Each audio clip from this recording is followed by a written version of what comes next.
Hello and welcome. Well, we've gone from U.S. customary units to a far more popular and far-reaching set of measurements, the metric system. This was actually invented in the 1700s in Europe.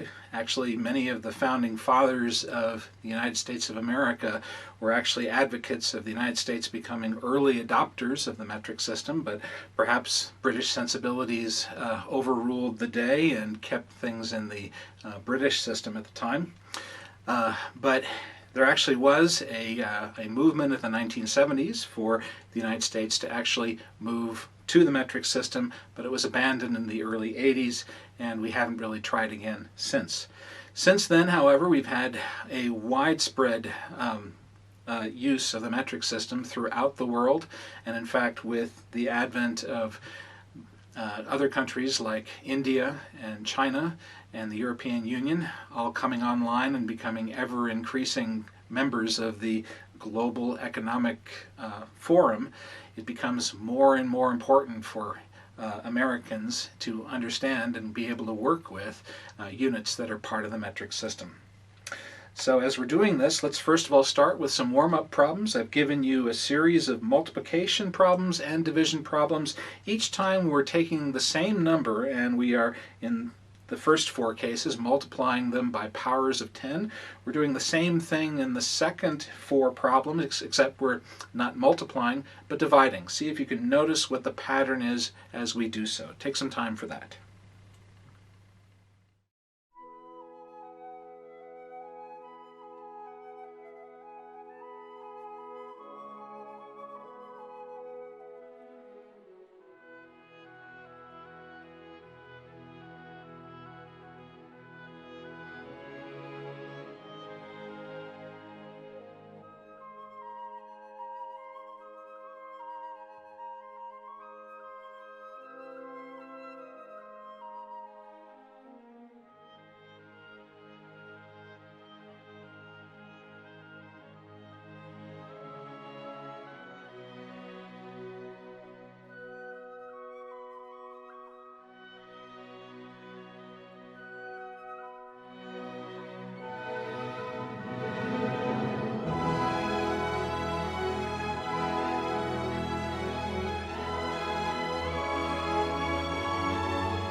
Welcome back. Well, we've been reminded of an important pattern that perhaps was partially introduced to us when we were working through percents for the first time. That pattern being that when we're multiplying and dividing by powers of 10, the process simply can be reduced to moving decimal places back and forth. And you'll perhaps also notice that when you're multiplying by powers of 10, the movement of the decimal place goes to the right. And when you're dividing by powers of 10, the movement of the decimal place goes to the left. You might also notice that the number of spaces that it has to move corresponds exactly to the number of zeros in the power of 10 that you're having to multiply it by. When we multiply by 10, we move it one space. When we multiply by 100, we move it twice, and so on. So perhaps we can complete these two sentences for ourselves. When multiplying by 100, we move the decimal point two spaces to the right. When dividing by 100, we move the decimal point two spaces to the left. That became very, very important as we were talking about percents. Here it still applies, and we can think of it even more broadly in terms of multiplying by other powers of 10, not just 100. Same thing with division. Other powers of 10, not just 100. But let's first of all take some time for ourselves to quiet our minds and make it so that we are fully present for our time together. Take some time for that.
Welcome back.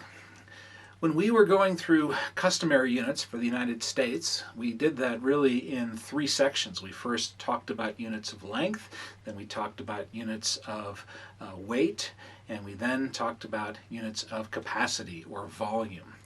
In the same way, we will go through a similar sequence with the metric units. We'll first deal with units of length, then we'll deal with units of weight, and lastly units of capacity. So the units of weight are actually can be reduced to one single unit, the meter. I'm showing here that it's about the length of a guitar from the top neck to the bottom of the other end of the guitar. And the meter was originally defined as 1/10,000,000th of the distance from the North Pole down to the equator going through Paris. Now today we've got far more accurate and reliable means of defining exactly what 1 meter is. And so, but that's essentially how it was originally formed. Now, in addition to this one unit, we have a series of prefixes that go along with this, and you can see those spread across the top there. The ones above my head indicate that these we're actually taking 1/10th of a meter, 100th of a meter, or 1,000th of a meter. The prefix deci simply means 1/10. The prefix centi simply means 100th. The prefix milli simply indicates 1,000th. There are some others that you might be aware of and might run into in some of the particular fields that you go into, especially biology, nursing, maybe chemistry. There are some additional ones like nano and micro and pico and femto. Those indicate prefixes that mean millionth, billionth, trillionth, and so on. These are very, very, very small proportions of the central unit here. So you can see here that we can describe not only a meter, but a decimeter, a centimeter, a millimeter. Those are all units of length as well, and they operate off of this central unit, which is simply the meter. In addition to measuring things small, we can use the other prefixes way in the upper left there to describe units, well, lengths that are very, very long. The prefix deca means 10, that's 10 meters long. The prefix hecto is 100, that's 100 meters long. The prefix kilometer or kilo means 100 it means rather 1,000, so that's 1,000 meters. There are some additional ones that, especially if you work in the computer industry, you might be aware of. A megabyte is a common unit for computer memory, and it means 1,000,000 bytes. In this case, 1,000,000 characters in length from start to finish. 1,000,000 characters is a megabyte, and it uses the prefix mega, meaning 1,000,000. There are some other ones. Giga means billions. Tera means trillions. There are some additional ones. One is not coming to, oh, yes it is. Peta, a petabyte, is 1,000,000 gigabytes or 1,000 terabytes. There are also exabytes, which are 1,000,000 terabytes.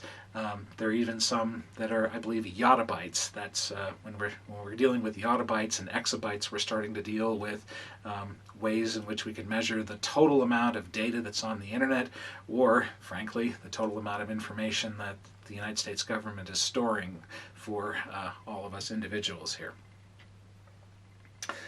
So we make use of a single unit, the meter, and all of these prefixes as a way of describing various lengths that we run into, either small or big. So let me give you a feel for how long some of these things are here. First, the decimeter. You can see there the hand as a way of providing some scale there for you. A decimeter is probably about the length across your hand or so. The centimeter is about the length of a staple. A millimeter is about the width of a pencil lead. And coming back to the meter, we can also take a look at some units that are rather large. A decameter is about the distance across a couple of classrooms here at Front Range Community College.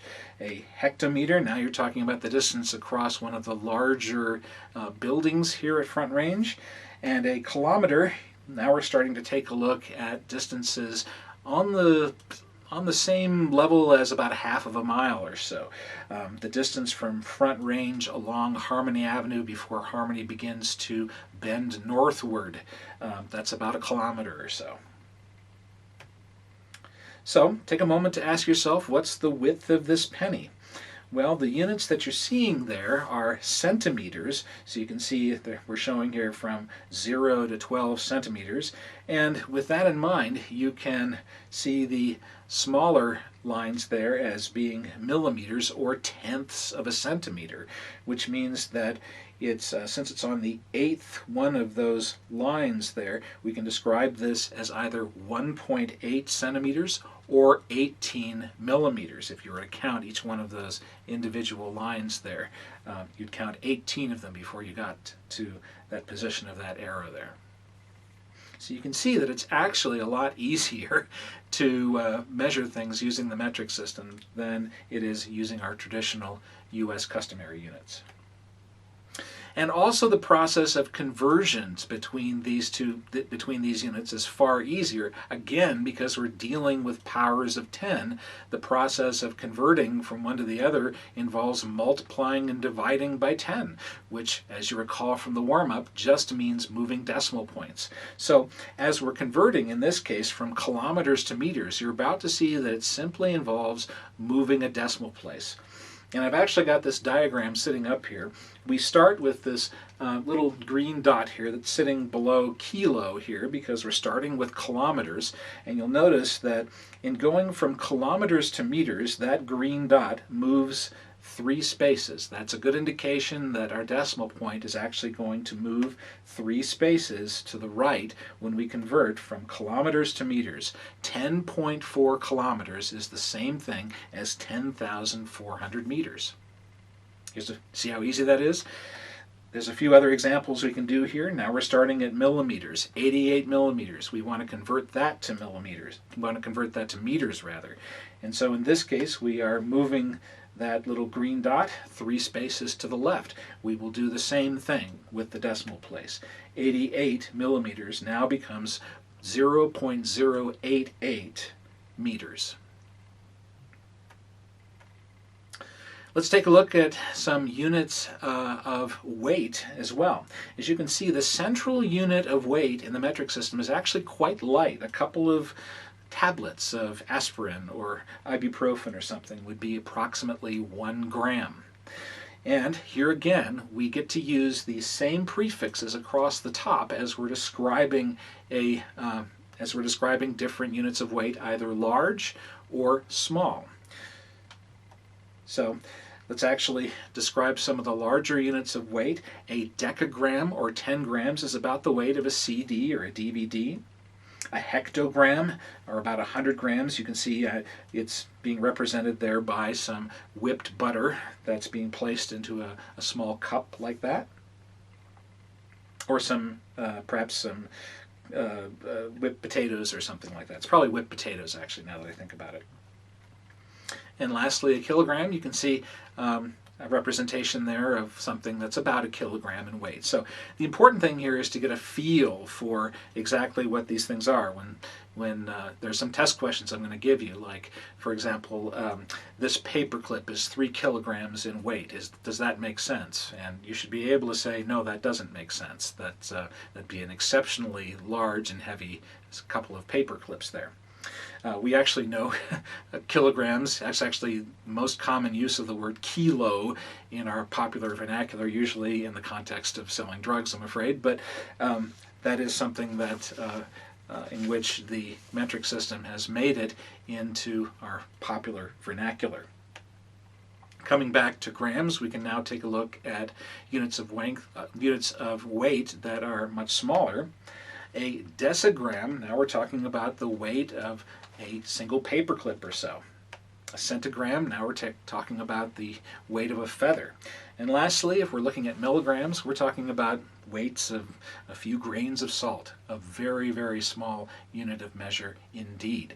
Oftentimes when you're purchasing medication, either over the counter or through a pharmacy, the active ingredient in the medication is measured in milligrams. So you can see there that you'll want to check that out as you're taking a look at any medications that you're taking. You'll oftentimes see milligrams as the unit of measure there. And the process of converting between each one of these units of measure here is identical to what we were talking about before when it came to units of length. We're going from kilograms to grams here, and so that's actually 3 jumps again from this little green dot here in the same way. 1.6 kilograms, we're going to move that decimal place 3 spaces to the right. 1.6 kilograms is the same thing as 1,600 grams. We can do the same thing in the other direction, starting with 1,400 milligrams. We're going to convert that to grams. Again, that's 3 spaces. And so we're going to do the exact same thing here with the invisible decimal point. That's after the second 0 there. We're going to move that 3 spaces to the left, and 1,400 milligrams is the same thing as 1.4 grams. So let's actually take a moment here. I ignored the first suggestion of this, and I shouldn't have done that, but let's actually take a look at some of the guided practice problems that I have on your sheet here. First of all, number 1, what is the length of the screw that I'm showing you there in centimeters or in millimeters? You decide what that length is.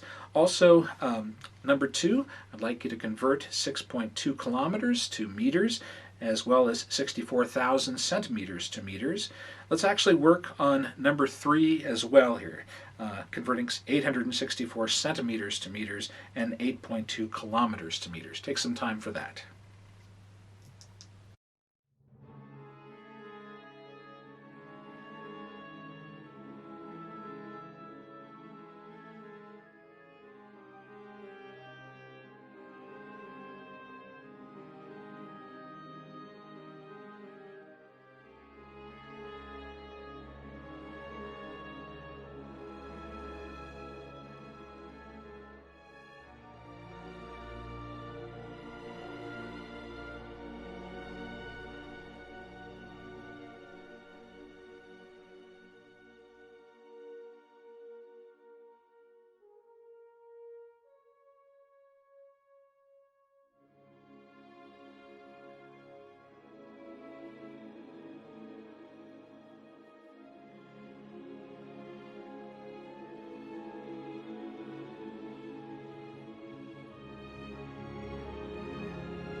Welcome back. Well, I would estimate that screw is approximately 2.7 centimeters in length, or 27 millimeters, however you measured it. So if you got within a millimeter of that, I would say that you did a good job of measuring that appropriately. The conversion of 6.2 kilometers should be 6,200 meters. And for conversion from centimeters to meters, remember you're moving that decimal point only 2 spaces to the left, so 64,000 centimeters is only 640 meters. By the way, I should have mentioned that at the top of your activity sheet I have a chart showing all of those prefixes, kilo, hecto, deca, deci, centi, milli, and so on and so forth, showing you a diagram similar to the one I've had at the top of these slides here, so you can see how many decimal places you need to move the decimal point in converting from one unit to the other. For number 3, 864 centimeters, that's 8.64 meters. And lastly, 8.2 kilometers is 8,200 meters. Let's now take some time actually to do the problems on number 4, where we are converting 80 kilograms to grams and 49 centigrams to grams. Take some time for that.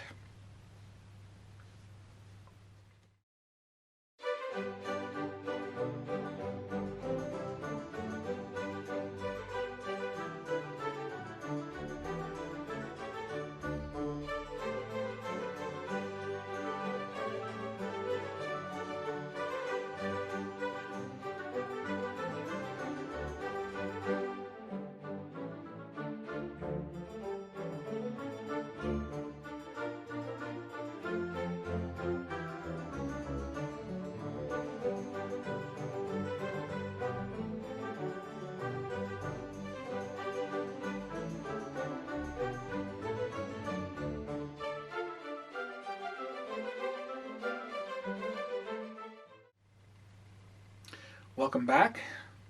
Well, hopefully you were successful in converting 80 kilograms to 80,000 grams, 49 centigrams being converted to 0.49 grams. Again, for centi to grams, you're simply moving the decimal point 2 spaces there, so 0.49 grams. Let's now take a look at units of capacity. So we're not dealing with gallons and quarts and cups any longer. We're dealing with a single unit, the liter. It's shown here. You see it in single liter bottles and 2 liter bottles of soda or energy drinks or even water beverages. And so we're actually probably most familiar with the liter as a metric unit than any of the other ones here. So it's slightly larger than a quart, and in fact there's a connection between the unit of liters and the unit of meters, and that is that if you take a box that is, well, 10 centimeters this way, 10 centimeters this way, and 10 centimeters this way, and you make a cube that is that big and fill it up with water, the amount of water inside of there will be 1 liter. So there's a connection between those things. It's kind of nice. Again, we're making use of all of these prefixes listed across the top of the screen here. And so as we take a look at a deciliter, this is now a tenth of a liter. That's about the size of a small, cutesy coffee cup. A centiliter, now we're talking about maybe half of a shot or so. Half of a modest shot, we might say. For a milliliter, now we're talking about a single eyedropper. It's a very small amount, about 20 drops or so. Returning back to the liter here, we can look at units of capacity that are larger than the liter now. 1 deciliter, that's 10 liters. That's the size of a small bucket or a small fish tank. It's about 2.5 gallons. For a hectoliter, now we're looking at about 25 gallons or so. And so that's a larger fish tank, a little bit more common size of a fish tank. And then lastly, a kiloliter. Well, you can see an example of something that's about a kiloliter in size. It's about 250 gallons or so. Again, we can make use of the exact same procedures in converting between each one of these units. We can start with 5.5 liters and convert that to milliliters. Again, we're simply moving decimal places. In this case, there are 3 jumps between the liter and the milliliter, and so 5.5 liters, that's the same thing as 5,500 milliliters. In the same way, 150 centiliters, if we convert that to liters, that's 2 spaces in this direction. And so 150 centiliters, that's the same thing as 1.5 liters or 1.5 liters. 150 cc's, that's a new one. For this slide, we've introduced something new, that's cc's. What is that? Turns out that's a cubic centimeter. It's about the size of a sugar cube. It's 1 centimeter this way, 1 centimeter this way, 1 centimeter this way. Similar to that 10 centimeter cube that I mentioned before, 10 centimeters this way, 10 centimeters this way, and 10 centimeters this way, which forms 1 liter. Well, let's think for a moment. How many of those small sugar cubes could we fit inside that larger cube? Well, there's 10 of these centimeters across, so there's a row of 10, and then it's 10 this way, so it's 10 rows of 10 on the bottom, and then there are 10 layers of this stacked on top of one another. So it's 10 times 10 times 10, or 1,000 of those sugar cubes that can fit inside of a larger liter. That means that a cubic centimeter is 1,000th of a liter. That's the same conversion from milliliters to liters. There's also 1,000 milliliters in a liter. This means that a cubic centimeter and a milliliter are in fact the same thing. 1 cubic centimeter equals 1 milliliter. They're just the same unit. They're used in different contexts. You'll see milliliters when it comes to drinks, sometimes with medications, but actually most of the time when you see medications being prescribed by a doctor through an IV or something, the units that'll be utilized there is in cubic centimeters, not meters. They usually just say cc's for short. Which means that this conversion is actually very easy. 150 cc's, 150 milliliters. That was easy. So let's come back to some of our other units here. Going from centiliters now to cc's. Oh, we're getting tricky here now. Well, we're actually converting it to milliliters, since those are the same things as cc's. So let's actually convert it to milliliters here. In going from centiliters to milliliters, that's one step. And so 0.8 centiliters will be the same thing as 8 milliliters, and 8 milliliters is the same thing as 8 cc's. So that's it for the metric system, those 3 units there. So take some time to go through your activity sheet and see which things are in fact the most important. Keep in mind there are 3 categories of units that we are working with: length, capacity, and weight. And there's a central unit associated with each one of those things, and a series of prefixes that are uniformly applied across each one of those sets of units. And so take some time to become familiar with what each, the size of each one of those units, so that you can use them in a fluent manner, and also be aware of the ways in which you can easily convert by moving that decimal place from one of those units to another one. Also be aware of the conversion between milliliters and cc's. That's all. I'll see you in class.